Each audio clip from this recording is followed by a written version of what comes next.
Yeah. So anything works. So where we are talking over here is, like, for example, as I said, I can say cheating my neighbor is fine because I am happy with it. That is my understanding of good. I can say killing somebody or raping somebody is fine, and that happened in the past with the Thagi culture: killing, murdering, raping, stealing, and they thought that was a dharma of Kali. I'm not saying that's the dharma of Kali, but that's what they believed. So this is the problem, brothers and sisters, when there is no absolutes. Now you can say, now somebody will come back and say, oh, you mean I am raping, killing? No, you can't, and you won't. And it's not that you want, you can't. The reason being, you are living in a Judeo-Christian democratic society based on a constitution written by the Westerners, on a Western constitution. So you don't have those rights. Otherwise, you would have. Why are you Like what distracted? is? I don't have time for this nonsense. Will you Yeah, answer my yeah. No, no, no. You brought up the nonsense. So I'm Yeah, replying no, to the Naren nonsense. bro, just a second. You, Yeah. Bhagat, you told that you didn't ask any question. Then why you are such irritated? Just No, stop, no. I am only please. interested in You Jesus' didn't, position. you didn't Debate is ask any fine. question. We are just refuting you. Just hold on, and You we know what we you have were to doing the refute. chest thumping. You were doing the chest thumping, right? I doesn't believe. Not a shred of. I don't give a shred about it. I think about it. Whatever. Anyway, coming to the existence of Jesus Christ. Now it depends on how it looks at the historical value of how the scriptures are also interpreted. When we are talking about across the board, across the world, across the board, scholars, researchers, Christians, non-Christians, Muslims, non-Muslims, Hindus, atheists, whatever be the case, any scholar of any credibility teaching in any university or anywhere, even Richard Dawkins himself, who started off with the thought that Jesus Christ didn't exist, one of the most vocal critics of Christianity in the world, has accepted the existence of Jesus Christ because there is ample evidence based on how the text is written, the historicity of various historians, whether it's Josephus, Tacitus, so many people which is there, even the writings of Paul itself. Because the way text is analyzed, forget the theology, forget the virgin birth, doesn't matter. It is a different thing. That's a different topic altogether. We are talking about when historians analyze a text, there is a way of identifying text, the actual history from garbage. As you came late, I gave the example even earlier. Alexander's biography was written more than 300 years after. It had a lot of embellishments after his death. 300 years, Emperor Alexander. But historians have a way of finding out what is true and what is embellishments in this. Based on that, they have come to the total conclusive evidence that Jesus is a historical figure. You might disregard the resurrection, that all is fine, but you are now, uh, other than cherry picking scholars, something like a Richard Carrier, Robert Price, those type of people, you have nothing. And if you want, we can get into a historical discussion also on these levels, whether Jesus existed or not and Krishna existed or not. All those things we can get into it, but as far as the historical evidence of that is there, there is ample evidence. There is almost 14 odd historians also of that time who have written about it. There has been some claims that those might have been embellished, but even with regards to that, there is ample evidence to that effect. It has been written 30 years now. Nowadays the latest argument is nothing was written during his time. Nothing. So what? Nothing was written during his time. Even for Muhammad, nothing was written during his time. That is like 600 years after the fact. And even at the time of Jesus Christ, this was in Galilee. There was no written paper. Those people were more interested in living their lives rather than writing down history. And they did write after the fact. And there is enough evidence to prove it up. Multiple eyewitnesses, multiple accounts. The what to say? There are multiple principles on that. Embarrassing facts, the contradictions noted, if not noted, everything covers. So there is a historical method for even analyzing text, right? So anyway, so that would be my say. Okay, thank Can you. I quickly respond? Yeah, you can, So thank you. Thank you. but it should be quickly because otherwise we have to Yeah. close this room soon. Naveenji, thank you for defending Jesus Christ in front of us. I will tell you one thing, okay? He might have existed. I'm not saying he did not exist, right? There is absolutely no archaeological evidence. You can ask anybody in Jerusalem, they'll tell you there is no archaeological evidence which can prove it for a fact. Similarly, just like you said, he has been written about in many scriptures. Krishna, Rama have been written about in our scriptures. The question is, do you choose to believe their scriptures or do you choose to believe our scriptures? Finally, it comes down to belief. That is it. Number one. Number two, you talked about thuggies, rapes, which happened or may not have happened during British times. A lot of history was manufactured. I will agree with you. You know what? I will give you that. Maybe there were thuggies, maybe they worshipped Kali, maybe they killed people. Guess what? In today's world, Catholic priests are raping children around the world, from the Can you just speak Vatican. a little bit louder? I'm saying in today's world, there are Catholic priests raping little children around the world in today's world, from the Vatican to the cities I live in the US, to Chicago, to Boston, to so many cities in today's world. How is it then when people convert to Christianity, thousands of fathers are raping little children, boys, in today's world, not in the past with huggies and all that? So please look into your own house before you throw stones at others. Thank you and happy Janmashtami to you. I want to read a comment. It was a very good thing. Like, there is no archaeological evidence for any person. What is archaeological evidence are you expecting? What DNA evidence? What is this archaeological evidence? That is the question raised. Anyway, Naveen bro, Naren bro, you can One second. respond Yeah. to this. See, now, brothers and sisters, just look at the shifting goalpost. Earlier, he said absolutely no evidence.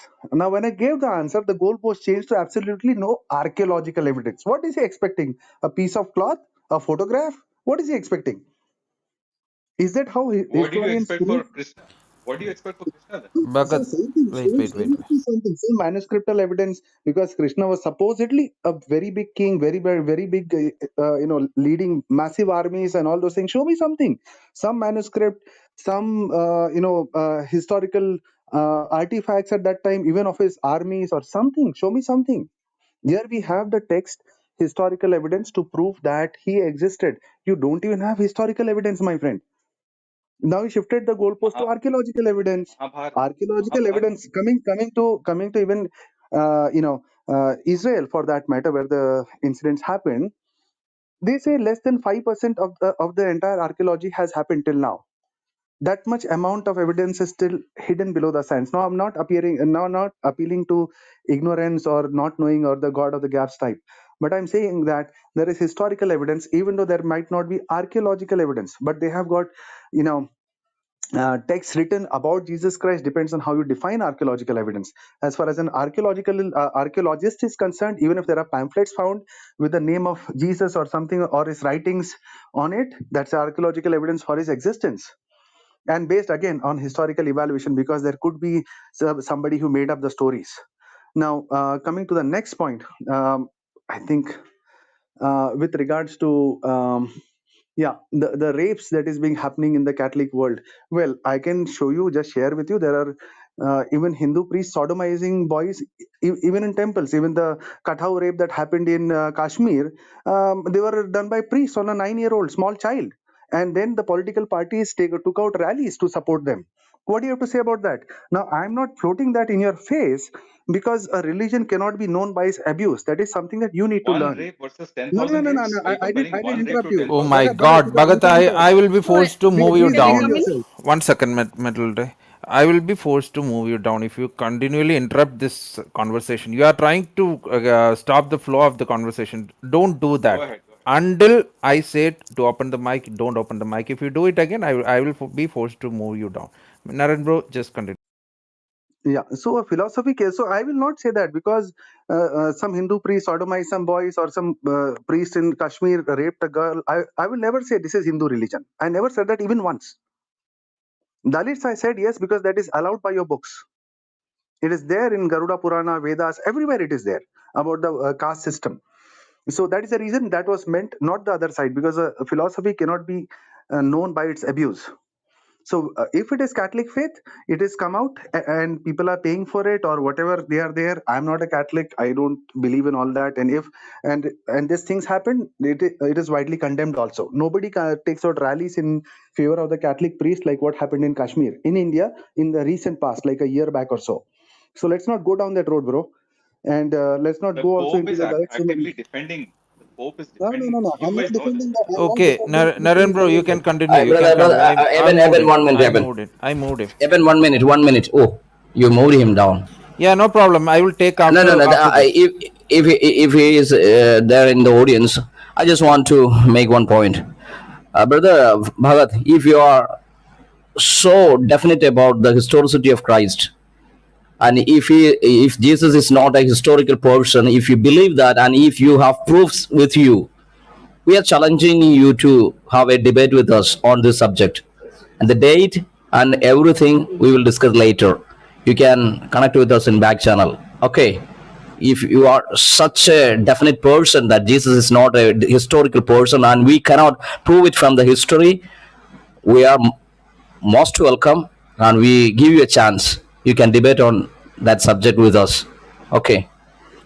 Okay. Right. So the I, last point I is I that want to give an yeah, explanation why I moved him, because I gave him thrice a warning like not to interrupt, because we are not doing it while he is speaking, but why he is repeatedly doing that is not a fair deal of doing such an interruption in between. Okay, Naren bhai, you can continue. yeah. So then, let's not, abuse the philosophy based on incidents like this, unless it is advocated by that. Unless the Bible says you can rape young boys in your church, I will not take that argument. I will not take on the basis of activities, but I can prove what is happening to the Dalits from your activities. Now, that said, coming to the next point, that just as a closure point, on beautiful point made by Naveen, like until the 14th century, you have no text.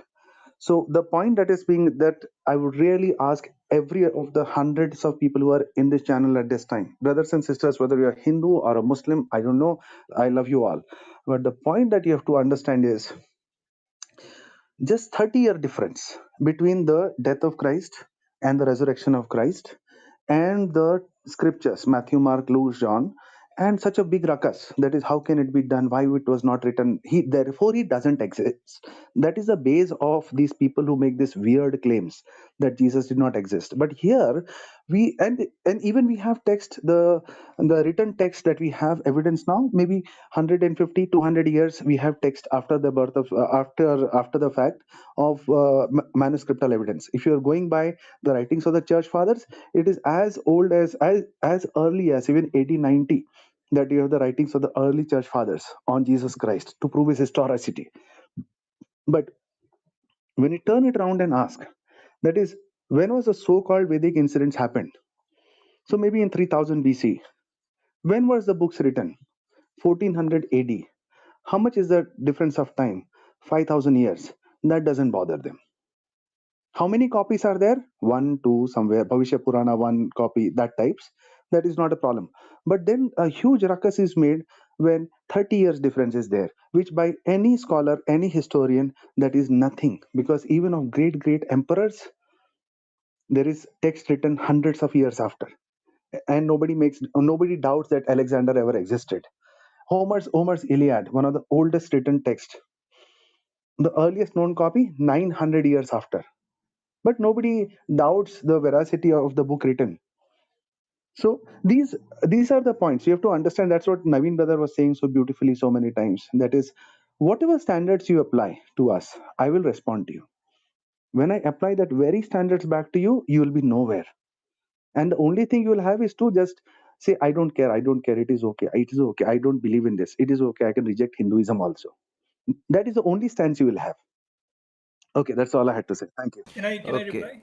Yeah, Chitransh, you can. Before Even that, brother, one second. if Before the, that, wait. Shijuvancha, if Agad is down in the audience, you can take him up if he has something to Fahad, say about this. Bhagat, he left. Bhagat, He left. He left. and One the other second. one, One second. the other one whom you sent down, No, no, the last Bhagat, two, Bhagat, Bhagat, Bhagat, Bhagat. Bhagat only I yeah, sent. Yeah, he left. yeah, okay, Metilde, okay. sister, Abba sister, you can speak. Yeah. After that, I will come Okay. to Brother, church. can I take a minute? Yeah, Naveen, bro. Not more than a minute. Yeah. I'm insisting on this language and the lipi or the alphabets. Finding out when your text says it is written down, it is not an oral tradition then. Your text speaking that it was written down. Same goes with Ramayana. And at the same time, as many of are from South India, everyone know when Chola dynasty came into existence, when Pandya dynasty came into existence, when Kalinga dynasty came into existence. So soldiers goes from three dynasties to fight. See, Mahabharata happened before 3000 BC, 3150 BC.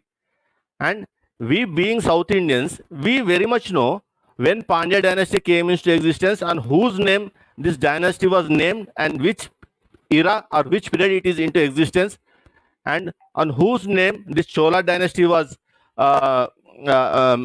came into existence, who was the first king of this Chola dynasty when it came into existence. At the same time, we have evidence of Kalinga dynasty, who was the founder of this Kalinga dynasty. Then how come these soldiers from this dynasty go and fight the Now this makes clear to everyone why we are insisting all these evidences or proofs. That's it, brother. Okay, thank you. Matilda, Ambassador. Yeah, thank you, brother. When he spoke about clergy sex scandals, I just made when that news came out, I made a comparison of NCRB data, 70 years of the numbers. Here, let me put a disclaimer.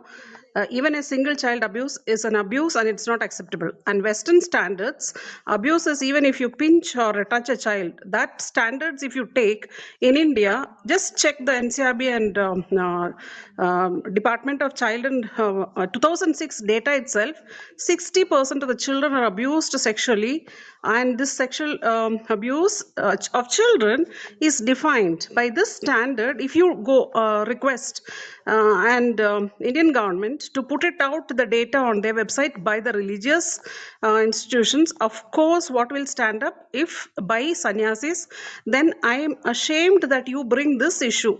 And the comparison that you're making is Western countries where high standards are there. And even if you take Canadian schools or whatever, if you take any of the countries, we are not justifying what is wrong, but then comparing that to insult Christians in India is just a tactic that is absolutely unacceptable. NCRB data, when I calculated myself, per day average, yearly data if you take, we get far more, multiple, more than 500 to 700% more than what is reported per day average in France or elsewhere. So that case rests. So please have the courage to compare with India what is happening today to today's data, and don't bring false comparisons. Thank you. Okay, Chitranj, you can speak right now. Yeah, let me know if I'm audible. Yeah, very clear. Okay, cool. So certain questions were raised, on the authenticity of Sanskrit. Can you, if you don't mind, you can raise your volume. That will be more audible to the audience. Okay, I'll try to speak louder. That's great. Okay, yeah. So certain, questions were raised. The first argument is the inscription found in Syria, right? You can check about that inscription. It has Proto-Sanskrit words as well as Sanskrit words, and the script is native Syrian script. So the question that Sanskrit cannot be written in other script is historically faulty. We have Sanskrit words, Sanskrit language in Syro-Aramaic script, and you can check that up. You can read about that inscription. It dates back to 1500 BC. That would make it 3,500 years old. Now, why can't the Vedas be dated on solely on the basis of manuscripts? Because Vedas cannot be post 1500 BC. The reason is the internal content. It is pre-Iron Age. It's basic history. Anyone that has read even a basic history would tell you that why Vedas can't be dated post 1500 BC. Because the Vedic content, the content of the Rig Veda and major Vedas is pre-Iron Age. Therefore, it has to be dated before 1500 BC. And that's why you see scholars like Max Muller, scholars like Witzel, David Reich, and all these experts have dated Vedas from 1900 BC, especially the Rig Veda 1900 BC to 1500 BC. So this makes our Vedic, or at least the canons of the Vedic literature, as old as 4,000 years. Okay, and the Sanskrit language as well. I would also argue on the basis of archaeological evidence, such as the findings of Saraswati River, that this date would go even back. It would go further back. If you Google the dates of Saraswati River, it is 1900 BC. Saraswati dried, and it is archaeologically proved that it dried around 1900 BC. Rig Veda mentions about the Saraswati River, and it mentions nothing about its drying up. Based on this, the scholars inferred that the Rig Veda must have been written when Saraswati was flowing in its full-fledged form. So that would be prior to 3000 BC. That would make it prior to 5000 years from now. So I would also give you the link. I'll paste the link in the chats. This is a paper by Michael Witzel, the entire book, in fact, and you can see how he argues why Vedas should be dated around 1900 BC, that is 3900 years old from now, and that would also prove that Sanskrit is same as same as 1900 BC. So I'll just put the link, and I'll move from the historical to the more of a philosophical point of view. I guess I have. Let me know if you guys received the link in the chats. Now coming to Jesus, right? You guys were talking about the developments and all those things. Bible itself and the narrative about Jesus itself has developed a lot. The entire doctrine of Trinity has developed a lot, right from the time of Origen, time of Justin Martyr, time of Basilius, Valentinus. They had a very different conception of Trinity. They did not consider Jesus as fully divine, right? And up until the Nicene Creed, right, or the Council of Nicaea and the Council of Constantinople, you see an official doctrine of Trinity, that is one essence, three persons. Before that, the Christian world was divided. You might be knowing about the Arian heresy, right? In which apparently Constantine sided up with the pro-Nicene Creed that there is one essence and three persons. So even when you look at this entire historicity of Trinity and your own faith, it is a total development.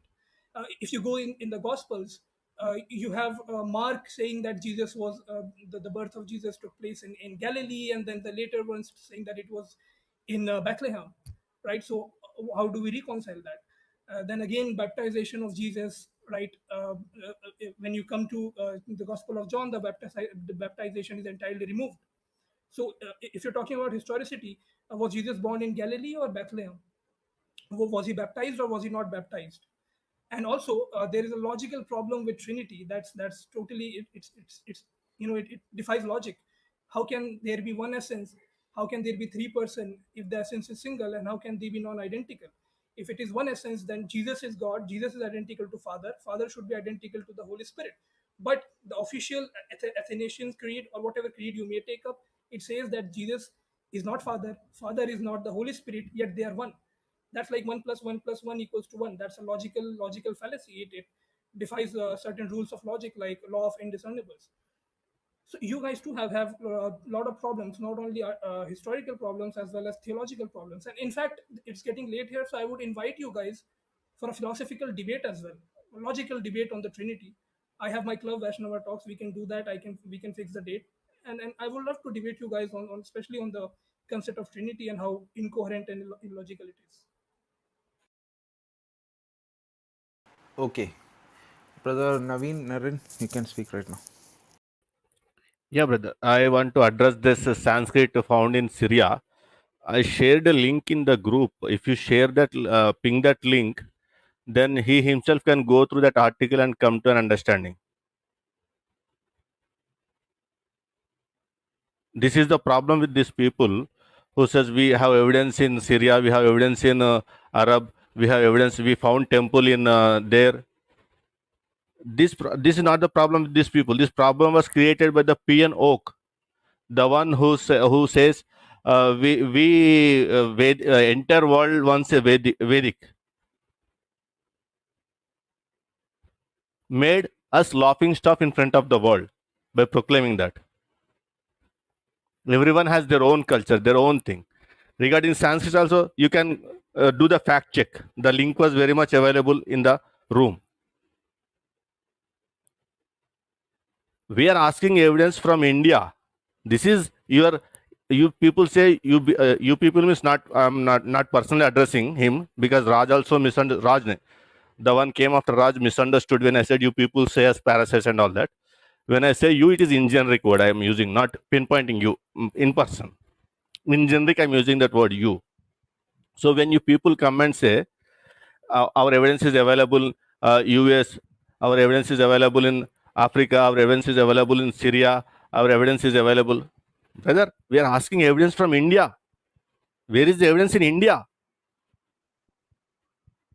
We are asking to show single evidence in India. Language is available. Did I deny Sanskrit is not ancient language? No. I said when your books clearly mentioned it was written. It was written. Then my question, next question is, okay, if it was written, the language doesn't have alphabets because we Indians see everything, see in book form in using Devanagari Lipi, not any other Lipi, if I'm not wrong. Did the people in this room or the one who joined the speakers, moderators, did anyone see in other language, other Lipi using other than Devanagari Lipi of the Sanskrit books? We did not see till date in other writing Sanskrit language using other lipi. Ter Vangmya written using Sanskrit language and using Devanagari lipi. That's where was the evidence of your literature in book form, in written form, before Devanagari lipi came into existence. Why are you deviating? Or you people came from outside? As I don't want to deviate the topic. That's the reason I simply said go and read that article. One second. We are just sticking on the topic. These people come and they will directly want to deviate the topic. What is the topic? He's asking about Trinity and what blah blah blah blah blah. What is this? They cannot even speak about the topic at least.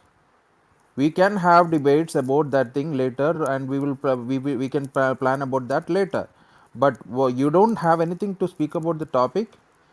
Naren bro, do you want to add something?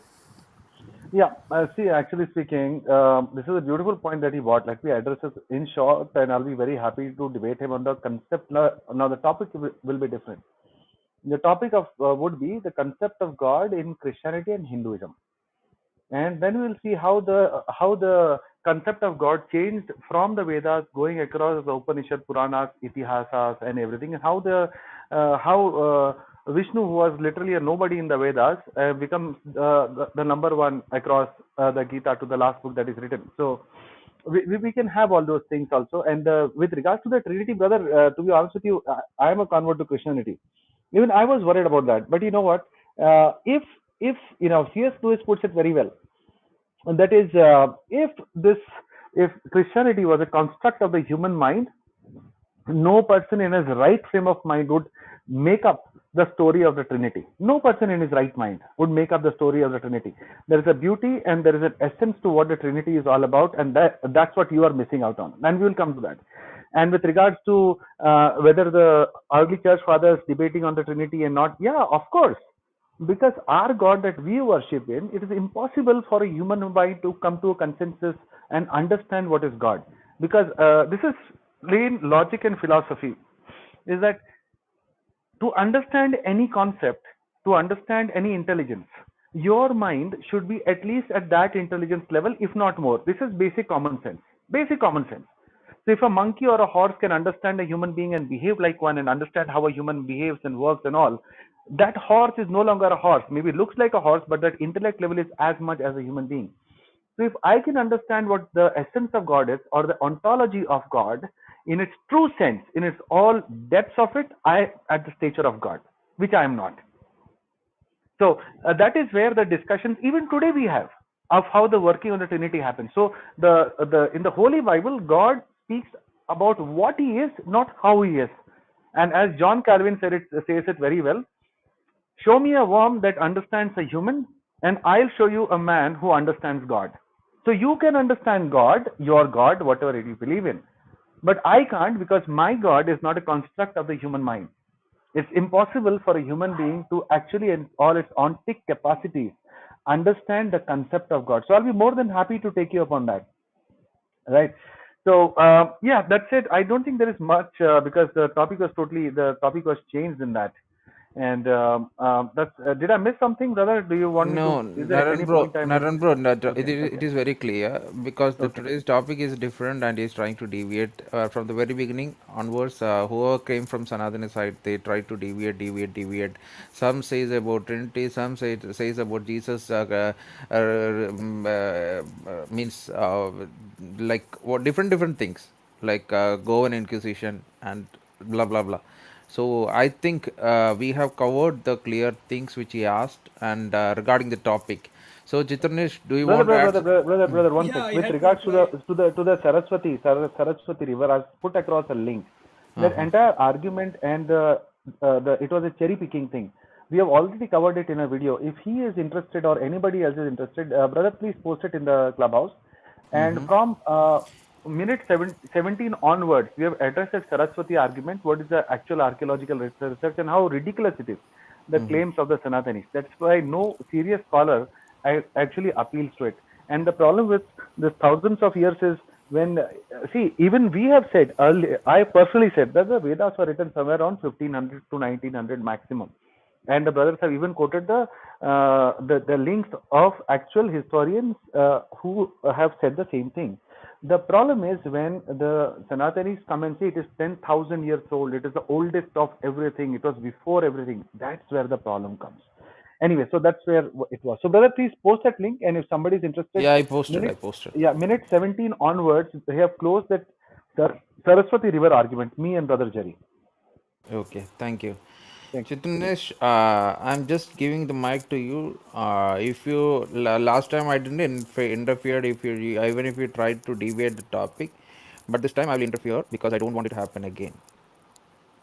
Okay, I don't know how I deviated the topic. First of all, I Because answered. have we seen anything like Trinity in the Would you let topic? me finish? Then you can come in, right? I'll finish it quickly. No, I'm just asking. Have you seen anything like Trinity in No, the first I topic? answered all your objections. Then I went with Then my why? question. Then your Isn't it? question is Isn't not the it problem. justified? No, it's not justified So because the topic is Are Sanatanis only here to listen or to ask as well? I mean, you what's? can if we are putting rooms regarding our theological discussions in our rooms, so Oh, you sure. can Do come invite there. me. Do Yeah, invite one me, second, brother. one second. We are doing it regularly, and if you have some questions, come and raise the question there, and we will answer in that topic. You understood? So not in this room. So we can go with the topic right now.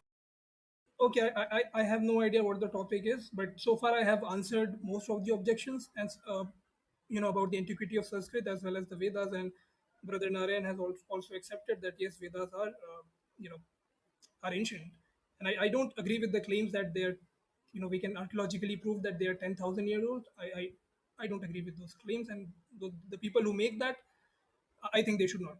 Anyways, about Naveen mentioned something about Sanskrit, evidence of Sanskrit in India. Then he should read certain edicts of Ashoka, okay, where we do find Sanskrit inscriptions of Ashoka as well. And also, if we prove, if the archaeology, like linguists like Michael Witzel are arguing that Vedas are 1900 BC, right, and also the geography of where Vedas were written is around the Sub-Sindhva region that still comes in India. So that is still part of Indian archaeology and evidence from India, within India, that Vedas are 1900 years, 4000 years old almost, and they were written in Sanskrit language. So I don't know how you don't have a indigenous evidence. You do have a indigenous evidence from within this land, accepted by top linguists like Michael Witzel and other authorities as well. About the Saraswati, Narayan said that there is no serious scholar contesting, supporting that. So I guess he's not aware about Professor B.B. Lal, who was a former ASI member who served in, as an ASI member, is very renowned, and he has written this book about Aryans and the entire IVC culture as well as Harappan culture. And he argues that the Saraswati mentioned in the Rig Veda could not be anywhere away from the geography of Haryana and the entire belt, right? And we have, uh, you know, satellite images from oceanography showing the entire belt where the Saraswati has dried, and the belt starts from Himalaya and goes down to the Arabian Sea. So I really don't know where he is getting this data. And since we are talking about archaeology, since here we don't have any experts, so the best thing what we can do is to provide each other links, and that's why I wanted to shift the discussion from providing links to real discussions like philosophy and theology, which I read. I'm a student of philosophy, so I know what I'm talking about when I refer to Trinity, and that's why I asked you guys for a debate or a discussion on it. Okay, and I did that not to deviate the topic, but just to invite you guys for a better discussion on a better topic, rather than throwing links here and there when none of us are none of us are authority on history or linguistics. I can do the same thing with Jesus Christ, but then you would say that you're not authority. There are certain, you would start naming certain scholars. That's really a futile discussion, to be honest. Okay. Brother Naveen, Yeah, Naren, you brother. can I want speak. to address about the edicts of Ashoka founding in Sanskrit. Don't know this brother from where he got this. Brother, you have to correct your history or the knowledge. For that, I am suggesting you a book. It is written by G. Srinivas Murthy and A. N. Krishna Iyengar. Only on edicts of Ashoka. It is written in 1950, the Adyar Library. Please have it from Google. You can download. In this, all edicts of Ashoka are mentioned. Major rock edicts and about pillar edicts.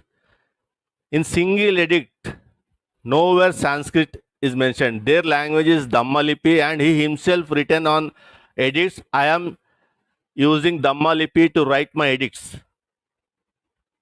We can't deny his own statement. As before I said, whether you are there or not, when a Brahmin scholar called to read Ashoka pillar, he said it is Mahabharata story. In that Yudhishthira is mentioned, Bhima is mentioned, and their Gada is mentioned, everything, and he said it is about Mahabharata. When James Prispe came to India and watched that pillar and this book, he got doubt and he called real people who knows that language, who can read Dhammalipi. Then the people came and said, this is not the Mahabharata, this is the history of Ashoka. This is what happens in India. You came and said Ashoka inscriptions, we have Sanskrit. From where you got this? Do you know how many edicts found? I'll share the link. Give me a time. You know how many Ashoka edicts found, how many major rock edicts found, how many pillar edicts found? When we come and speak in public, we do our homework, brother. I cannot come and speak in air and I cannot run away. I have to face the people. It questions my character, my integrity. If I speak something wrong, and people will, if I speak wrong, I bring some false information, the people in India in present condition, they not only blame me, they blame entire my community.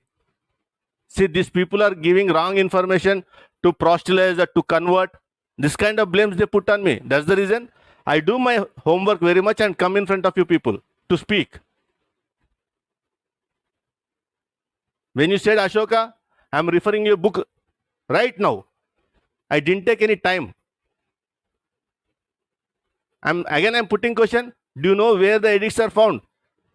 There is Girnar edict, there is Sopara edict, there is Sanati edict, Amaravati edict, Eragudi edict, Maski edict, Don't worry, I'm Brahmagiri going to edict. paste the link.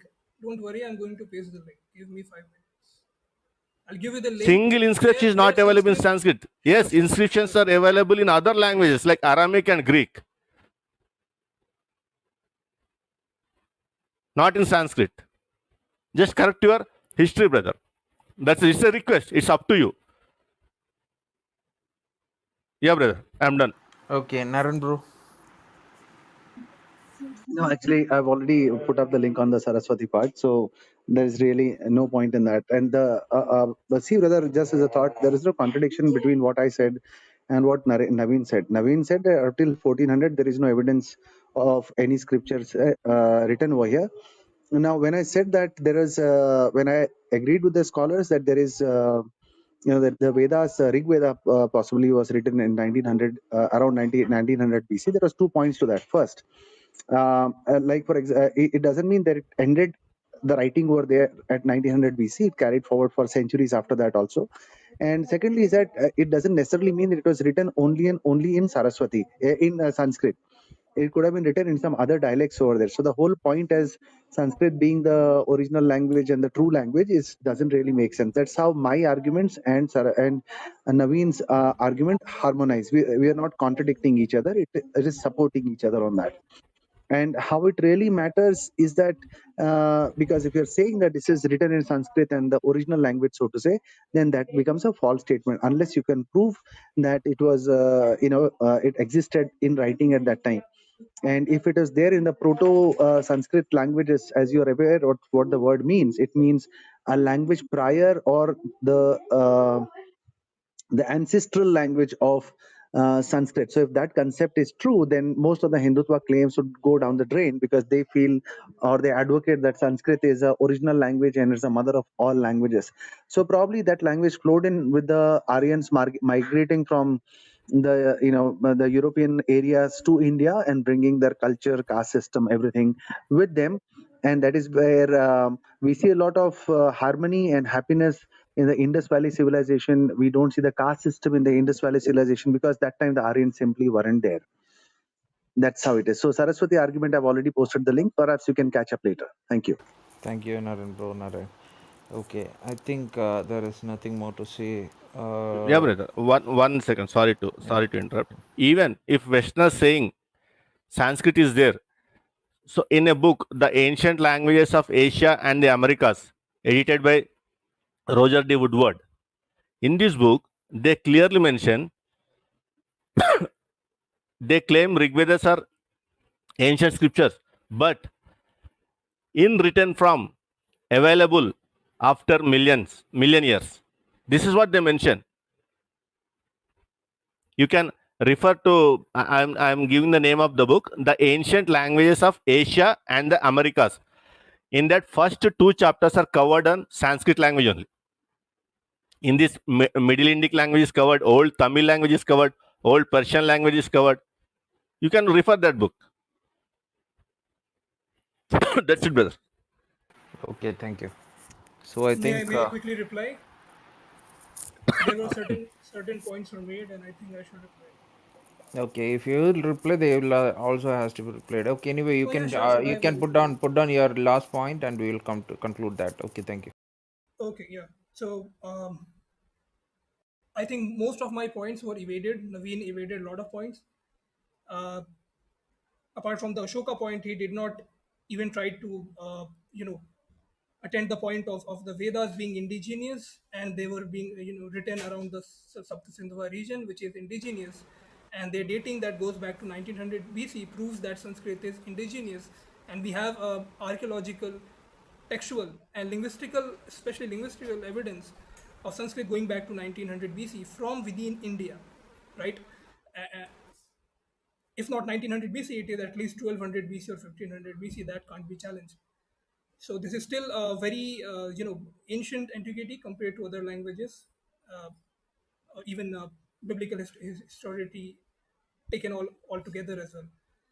And you can argue all you want, but this is not something I am making it up. Go and read Michael Witzel, and I've pasted the link of his book. Read how he proves that Sanskrit is at least 1200 or 1500. The date goes back to 1500 BC. Why? Because the Syrian words, if you read Srikant Teligiri as well, the Syrian words, they correspond to the late Rig Vedic period, Rig Vedic period, right? So if you have the late Rig Vedic words in Syria, that is 1500 BC, then it presupposes that the early Rig Vedic times, which is 1900 BC, Sanskrit was already there. A lot of people challenge that it is actually not Proto-Sanskrit, but it is actually Vedic Sanskrit that you find in the Syrian manuscripts. So the migration is not from outside to or within India. It could have been from India to towards west, for the very reason that most of the Syrian inscriptions have Vedic Sanskrit instead of Proto-Sanskrit. So I think this point was not addressed. I gave you evidence from within India. Another evidence, if you want, you can take the Heliodorus pillar, which I think predates Jesus's birth. You can quickly search that up. It is also in Sanskrit. Heliodorus was from Greece. He calls himself as Bhagavat, follower of Vishnu.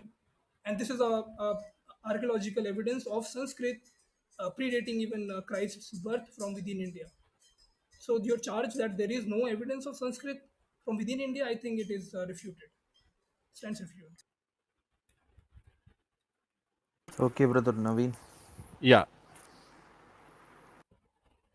brother, you said I did not answer. My last answer is for your Sanskrit. That thing is, people thought of you are saying 1900 BC. Westerners said there is. For that answer only, I said I referred a book. Go and read that book. Now share the link, brother. Kindly ping that link to the in the room, brother. In this, what they Okay. mention, na, they clearly says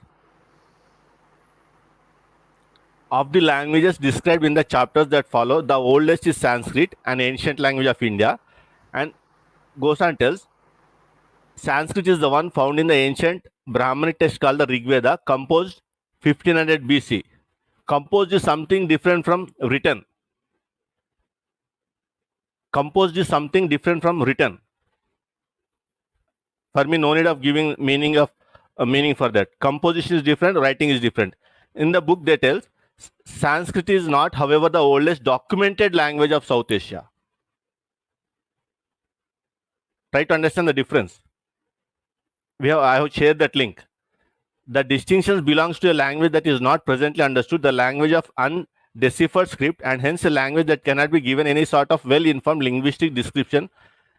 In mid-3rd millennium BC, writing emerges in the archaeological record of the Harappan culture of the Indus Valley. The characters this Indus Valley script are of a well-developed, somewhat conventionalized pictographic nature at the earliest phase of the script's attestation. And they go on writes, lying behind the Indus Valley script may well be a Dravidian language or possibly an early form of the Indo-Aryan on the Indus Valley script and its attempted decipherment. And he quotes Parapola, the author who did work on Indus Valley script. In point of fact, Sanskrit is not even the earliest Indo-European language of South Asia to be attested by inscriptional evidence. Inscriptional evidence. That's what we are speaking of. Your Rig Veda may be composed years back, maybe at the start of creation. What we are telling, what we are pushing is in written form. Where is the evidence? When they were written in written form. That's the whole point of this discussion. That's it, brother. You Okay. cannot say I did not answer. The last answer, the book I refer to is for that only, to answer to your question only. Bro, it's very clear right now. Okay. Naren bro, do you want to add something? And we will conclude, I think, this session. Before concluding, I have to go 3 more persons. Okay, do you want to answer something? Naren bro? No, I think Naveen did fantastic actually. Okay, Let me not okay, just okay. add on this. Okay, thank you. Richard bro, do you want to add something? Richard? No, I'm good. I'm good. Thank you for the opportunity, Evan. But I just want to say thank you to Naren and Evan, brother, as well. Great discussion. As you can see from the chat as well, whatever jobs you guys are doing, it's terrific. People are actually listening. People are actually thinking. They're questioning themselves. And those that are not are getting triggered. So everything's going well. Thank you, guys. Okay. A bro? Yeah. Few comments like good. I mean, it's a very good program. I liked it. It was very intellectual and it's good. I mean, for Brother Naren and Naveen. Actually, I had one question I wanted to ask, but if you guys want to entertain, that would be good. My question is related to Advaita and Dvaita. My question is, what is the difference between Vishishta Advaita and Advaita? And why did Madhvacharya call Adi Shankara demon and the followers of Advaita philosophy as demons?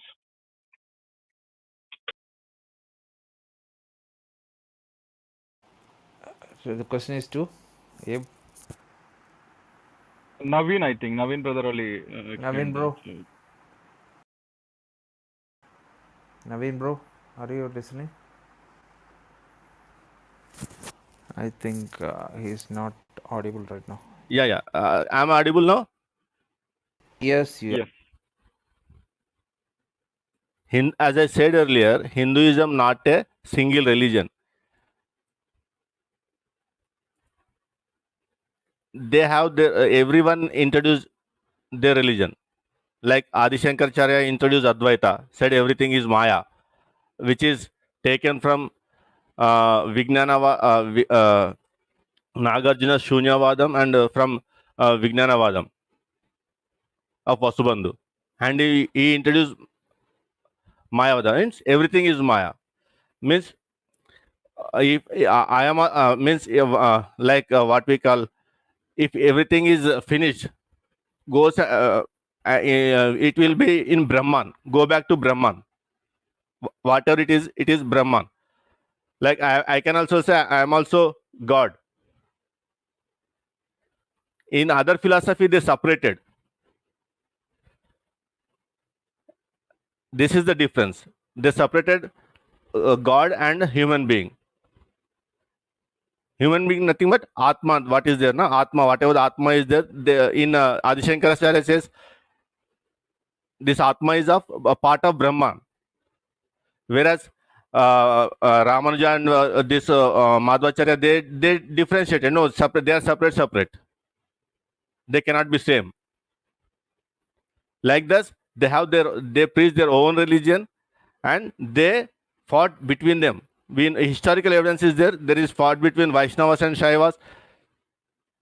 They killed each other while capturing Buddhist temples. Also, they have a fight. That's how the Ayyappa temple came. To compromise the fight between the Shaivas and Vaishnavas, they said, he's Harihara Putra. Now you people keep quiet. That's so they have their own philosophies. One say everything is Maya, other says no. We are different. Means Atma, the human being, the Atma which is in us is different from Paramatma. It cannot be same.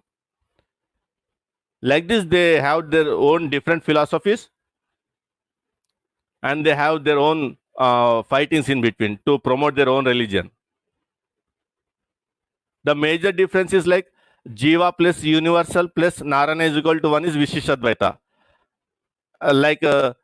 Universe is not Mithya but real. Dvaita says Jivas plus Vishnu is equal to 2. Universe is not Mithya but real. This kind of discussions will come if you go into the philosophy. Each have their own philosophy, each have their promoted their own religion. Finally, they hijacked, 3 of them hijacked the Buddhism. That's it, brother. Okay, thank you. Naren bro. Thank you very much. Thank you. Thank you. Naren bro, The entire philosophical discussion goes between these 3, Jiva, Universe, Narayana.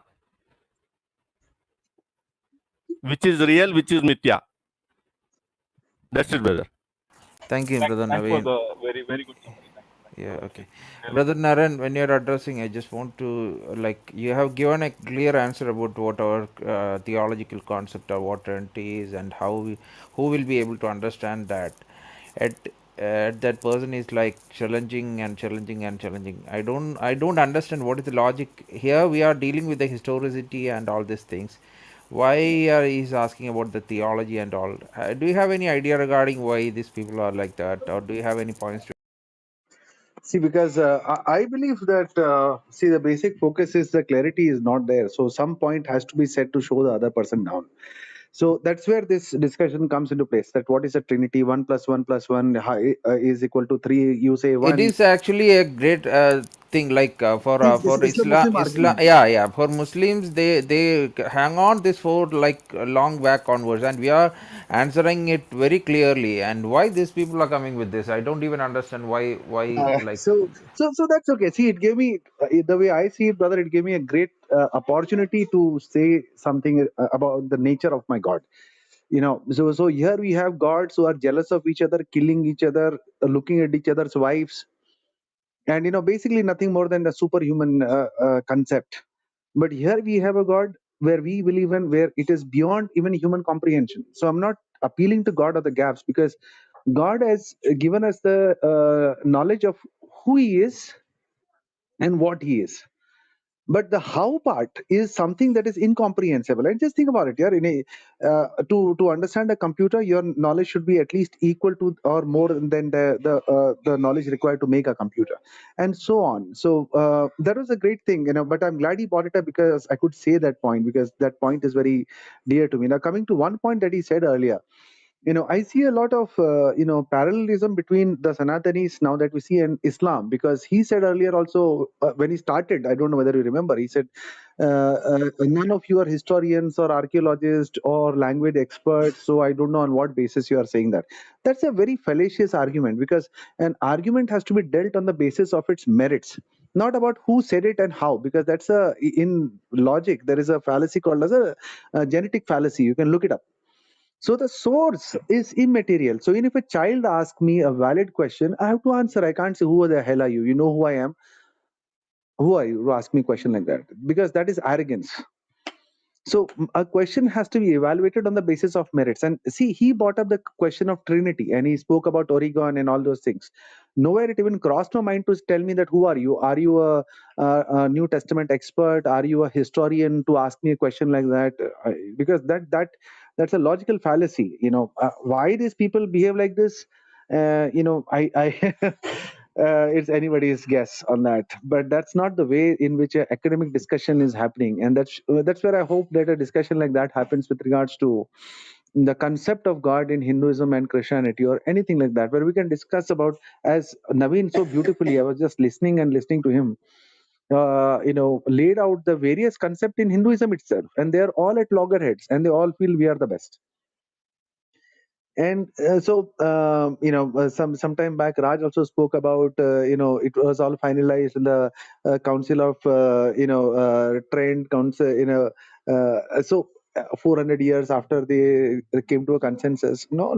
The divinity of Christ was established right from the first century itself. They were then discussing of how the ontological part of Christ being 100% man, 100% God. How is that possible? Those are the points being debated, and not like whether it was true or not. Gnosticism came later on, where it simply rejected the material part of God, or the 100% man. They simply said he was 100% God. So those things, and the Aryan cults came out, but that was centuries later on.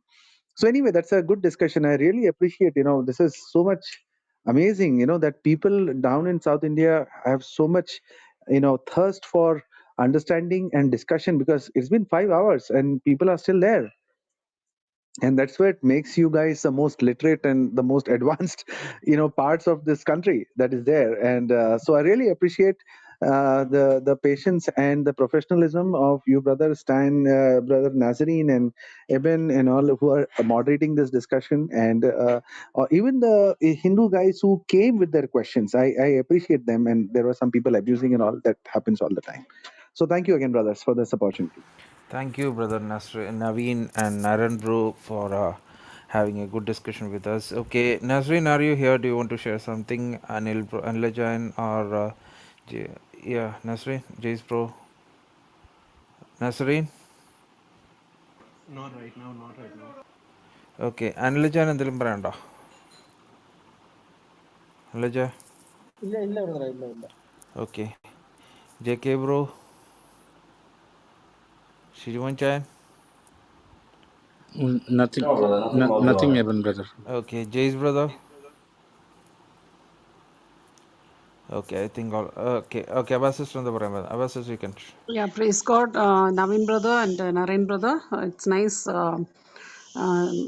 It was an amazing evening, and it was worth every minute. I was really glued to my phone, and there's lots to take note of. And I really looking forward to your future sessions, especially this Goan Inquisition. I had read on. I had watched your videos. I'm really looking forward, and perhaps. It will be nice to learn more from you. Thank you so much for your time, your efforts, and we really appreciate as a community. And I want to say something really personal and emotional. Hearing last decade or over that abuse of constant bullying tactics, emotional, moral, and all kind cultural abuse of Christians in the name of a lot of things in the history and past. It's been systematic, and many of us did not know how to answer this. Mainly because we are all running for our livelihood and our lives, but it's become so important because Go Upsi is I don't know how you'll take it if I speak here. I was almost pushed, bullied into these tactics, and I myself have really experienced that, and I didn't know how to answer people. But somehow, anyway, God's grace, some good people happened to tell me, but they were not able to fully convince me that how to answer these tactics, especially the bullying tactics in social media, through books, through educational institutions, cultural institutions, and professional organizations too are doing this. And I'm really, maybe I don't know, some crowd, especially Christians, don't know these things, how to defend faith. And you have done something that at least personally I have been looking for so many years. I didn't know how I didn't chance upon the Sakshi group, but I really thank God. It's only God's grace that answers to many people's prayer. Sorry I took time. Thank you so much. Thank you for your valuable work, and I think may God bless you all abundantly. Okay, thank you everyone. Thank you Naveen bro, Naren bro once again. Thank you Sakshi team. Okay, thank you audience. Like, okay. Anyway, we can conclude. Before conclude, we can have a prayer and we can conclude. Anlaja, can I just pray for us? ഒരു വാക്കൊന്ന് പ്രാർത്ഥിക്കാം അനലജ. അനിൽകുമാരജ. Okay, കേൾക്കുന്നില്ല. Nasreen bro, അല്ല കേൾക്കുന്നുണ്ടോ? അനലജ പറഞ്ഞു. ബ്രദറെ, ഞാൻ മലയാളത്തിലായിരിക്കും പ്രാർത്ഥിക്കുന്നത്. കുഴപ്പമില്ല. You can pray in Malayalam, no problem. ഞങ്ങൾ അത്യധികമായി സ്നേഹിക്കുന്ന ഞങ്ങളുടെ സ്വർഗീയ നല്ല പിതാവേ, ഞങ്ങൾ അങ്ങയെ വാഴ്ത്തുന്നു, സ്തുതിക്കുന്നു, അങ്ങയെ മഹത്വപ്പെടുത്തുന്നു. ഈ നല്ല സായങ്കാലത്തിനായിട്ടും ഞങ്ങൾ അവിടത്തേക്ക് നന്ദി പറയുന്നു. കർത്താവേ, പ്രിയ നരേൻ ബ്രദറിനും നവീൻ ബ്രദറിനും ഈ വൈകുന്നേരത്ത് ഇങ്ങനെ ഹിന്ദുയിസത്തെ എക്സ്പോസ് ചെയ്യുവാൻ, അവരുടെ പല തിയോളജിയും അതിൻ്റെ പൊള്ളത്തരങ്ങളൊക്കെ വെളിവാക്കുവാനും, മാത്രമല്ല യേശുക്രിസ്തുവിനെ കുറിച്ചുള്ള സത്യം കൂടുതൽ വെളിപ്പെടുത്തുവാനൊക്കെ അവിടുന്ന് കൃപ കൊടുത്തിരിക്കുന്നല്ലോ. അതിനായിട്ട് നന്ദി പറയുന്നു. അവർക്ക് കൊടുത്തിരിക്കുന്ന നല്ല ദൈവിക ജ്ഞാനത്തിനായിട്ട് നന്ദി പറയുന്നു. കർത്താവെ, അവിടുന്ന് കൃപ ചെയ്യുമാറാകണം. ധാരാളം അവരെ ഇനിയും എടുത്ത് ഉപയോഗിക്കണം. അങ്ങയുടെ നാമോഹത്തിനായിട്ട് അവർ പ്രയോജനപ്പെടണം. മാത്രമല്ല, അവരുമായിട്ട് ചർച്ച നടത്താൻ കയറി വന്ന ആ ഹിന്ദു സഹോദരങ്ങളെ ഓർത്ത് പ്രാർത്ഥിക്കുന്നു. അവർക്ക് കാര്യങ്ങൾ വ്യക്തമായിട്ട് മനസ്സിലാകുവാനും അവരുടെ ആ ഉള്ളിലുള്ള അന്ധകാരം മാറുവാനും അവിടുന്ന് കൃപ ചെയ്യുമാറാകണമെന്ന് പ്രാർത്ഥിക്കുന്നു. കർത്താവെ, മറ്റെല്ലാ പ്രിയപ്പെട്ടവരെയും അവിടുത്തെ കൈകളിൽ ഏൽപ്പിക്കുന്നു. ഇത് നന്നായിട്ട് വളരെ നല്ല രീതിയിൽ തന്നെ മോഡ് ചെയ്ത ഏവം ബ്രദറിനെ അവിടുത്തെ കൈകളിൽ ഏൽപ്പിക്കുന്നു. നസ്രീം ബ്രദറിനെ, മറ്റെല്ലാവരെയും കർത്താവെ, ഞങ്ങളെല്ലാവരെയും അവിടുത്തെ കൈകളിൽ സമർപ്പിക്കുകയാണ്. സമാധാനമായി കിടന്നുറങ്ങുവാൻ അവിടുന്ന് കൃപ തരുമാറാകണം. നാളെ രാവിലെ എഴുന്നേറ്റ് കർത്താവെ അവിടുത്തെ ആരാധിക്കുവാനുള്ള കൃപയും തരണമെന്ന് പ്രാർത്ഥിക്കുന്നു. പ്രാർത്ഥന കേട്ടതിന് നന്ദി. യേശു ക്രിസ്തുവിന്റെ വിലയേറിയ നാമത്തിൽ തന്നെ, ആമേൻ. Amen. Thank you. Okay. Anyway, may God bless you all. Thank you.